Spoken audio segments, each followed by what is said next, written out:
Llamamos criminal al banquero corrupto, pero rara vez al banco. La razón es sencilla. La ley juzga individuos con facilidad, pero tiene más dificultades para juzgar estructuras enteras. El problema es que por mucho que las instituciones financieras actúen de maneras que conlleven consecuencias dañinas para la sociedad, no podemos considerar que estén cometiendo un crimen, porque el propio término de finanza está dentro del marco de la ley, forma parte de ella. Sería como decir que un niño dejase de ser hijo de su padre por causarle daño al padre, o no seguir sus valores, lo cual no tendría sentido. Lo mismo sucede con ciertas instituciones que se presuponen dentro del marco legal, que se aprovechan del nombre que le da la ley para aprovecharse de los demás. Imagina que existe una fábrica que produce ladrones, pero ladrones de los de robar, no de los de enchufe. Si los ladrones cumplen su función, entonces serán considerados criminales, pero no sucederá lo mismo con la fábrica, porque esta fábrica está cimentada sobre un hormigón llamado ley. Esto hará que se produzcan ladrones ad infinitum y se juzguen ad infinitum, mientras que la fábrica no recibirá ninguna acusación. Las personas pensarán que la fiscalía estará haciendo un buen trabajo, porque al fin y al cabo están juzgando a los ladrones. Nadie sospecha de la fábrica. Goldman Sachs es uno de los bancos más grandes de la historia. Se fundó en 1869 en la ciudad de Nueva York. Su fundador, Marcus Goldman, recorría las calles de Nueva York visitando comerciantes para comprar sus pagarés a cambio de un pequeño interés. Un pagarés es una deuda que está en trámite de ser pagada. Fue a finales del siglo XIX y principios del XX cuando Goldman Sachs comenzó a actuar como un intermediario que ayudaba a las empresas a captar capital mediante la emisión de acciones. La banca analizaba empresas, convencía a los inversores para comprar sus títulos y a cambio cobraba una comisión por la operación. El episodio que mejor refleja la cultura especulativa que tenían los bancos como Goldman Sachs ocurrió a finales de la década de 1920. En 1928, Goldman Sachs creó Goldman Sachs Trading Corporation, una sociedad de inversión destinada a captar dinero de pequeños y grandes inversores. A través de una compleja red de sociedades que compraban participaciones unas de otras, el valor de las acciones comenzó a inflarse artificialmente. Esto funciona así. Imagina que en un pueblo existe una tienda llamada Chuches Paco. Sus propietarios convencen a todo el mundo de que el negocio de las chuches es el futuro. Después, crean una segunda empresa para comprar participaciones de la primera y una tercera para comprar participaciones de la segunda, y así sucesivamente. Sobre el papel todas parecen valer cada vez más dinero, porque al fin y al cabo todas se están comprando mutuamente. Sin embargo, la riqueza real sigue siendo la misma, unas pocas cajas de chuches en la tienda del pueblo. Mientras nuevos inversores siguen entrando, el sistema parece funcionar. Pero cuando deja de llegar dinero fresco, todos intentan vender al mismo tiempo. Entonces se descubre que el valor de las empresas era mucho menor de lo que se aparentaba. Eso fue exactamente lo que ocurrió con Goldman Sachs Trading Corporation. Las acciones emitidas en 1928 por alrededor de $104 se desplomaron hasta apenas $1,75 en 1932. Los inversores que mantuvieron sus títulos durante ese periodo perdieron cerca del 98% de su inversión. La lección de Goldman Sachs no fue dejar de especular, fue aprender a especular mejor. Hablamos de la crisis inmobiliaria de 2008. Imagina que Chuches Paco presta cajas de chuches a los vecinos para que los vendan en sus puestos. Vamos a poner en hipótesis un pueblo de chucherías.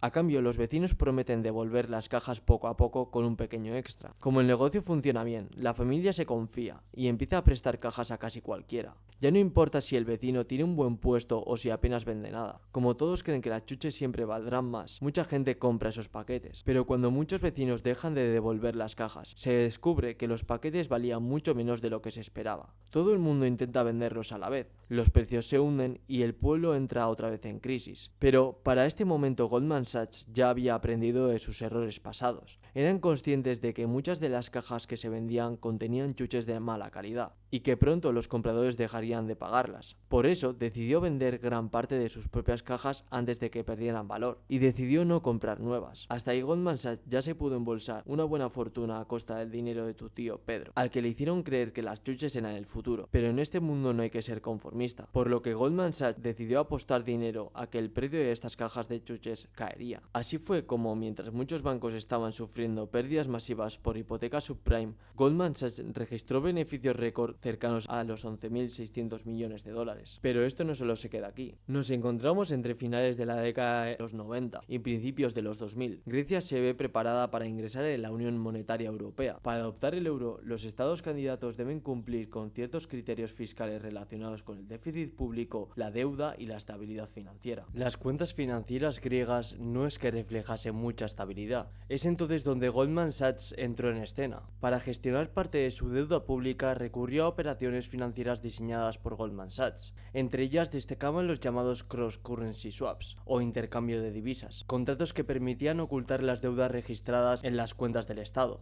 Para entender qué es un swap, imagina que tú tienes una deuda en euros y yo tengo una deuda en dólares. Ambos creemos que nos conviene la moneda del otro, así que intentamos intercambiarnos los pagos durante un tiempo. Por sí mismo no tiene nada de extraño. Empresas y gobiernos utilizan swaps constantemente para gestionar riesgos. Imagina que debes 10.000 euros al banco y que un amigo te presta otros 10.000 para aparentar solvencia durante una inspección.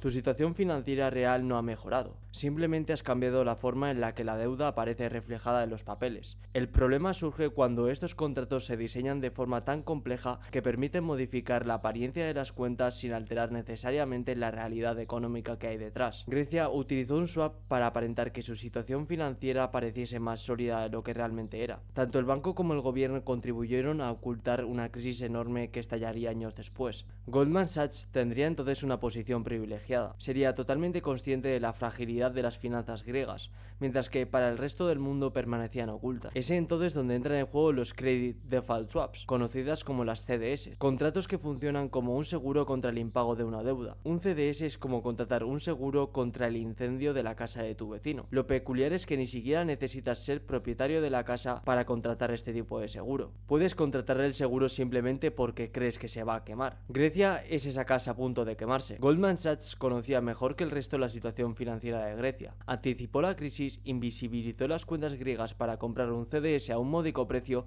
y esperó a que Grecia estallase para vender esas CDS a un precio extremadamente elevado. El problema es que Grecia no era el único país bajo sospecha. Tras la crisis financiera de 2008, varios países del sur de Europa comenzaron a ser observados con creciente desconfianza por los mercados. Entre ellos estaba España. En España, miles de empresas cerraron, el consumo se redujo y la recaudación fiscal cayó drásticamente. Al mismo tiempo, el Estado tuvo que destinar grandes cantidades de dinero al rescate y saneamiento de las cuentas financieras. Como consecuencia, aumentó la deuda pública y surgieron dudas en los mercados sobre la capacidad de España para afrontar sus obligaciones financieras. España comenzaba a convertirse en esa casa a punto de quemarse como bien lo era Grecia. Entre 2010 y 2012, España se convirtió en uno de los países más vigilados por los inversores internacionales. La prima de riesgo alcanzó niveles históricos y el temor a un rescate similar al de Grecia se extendió por toda Europa. Goldman Sachs, entre otros bancos, realizaron operaciones como la adquisición de CDS que generarían grandes beneficios si la situación económica española empeoraba.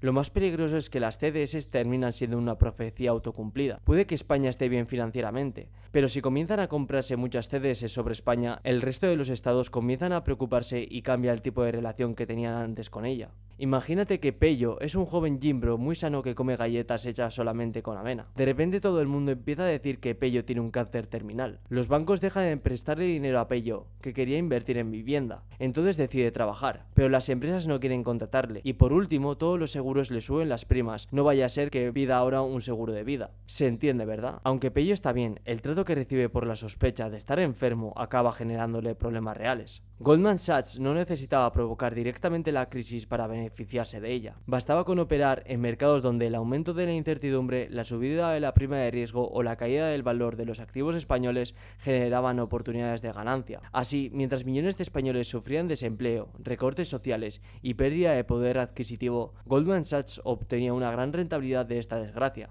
Y recordemos que esta crisis venía por la propia especulación de Goldman Sachs y otros bancos que hicieron de las hipotecas basura. Este es su modus operandi. Te generan una crisis y luego te pegan en el suelo esperando que les des los 5 céntimos que te quedan. El 14 de marzo de 2012, un alto ejecutivo de Goldman Sachs, Greg Smith, envió una carta titulada ¿Por qué dejó Goldman Sachs al New York Times? En ella, Smith relataba la visión sobre el mundo contemporáneo de las finanzas predatorias. Hoy es mi último día en Goldman Sachs.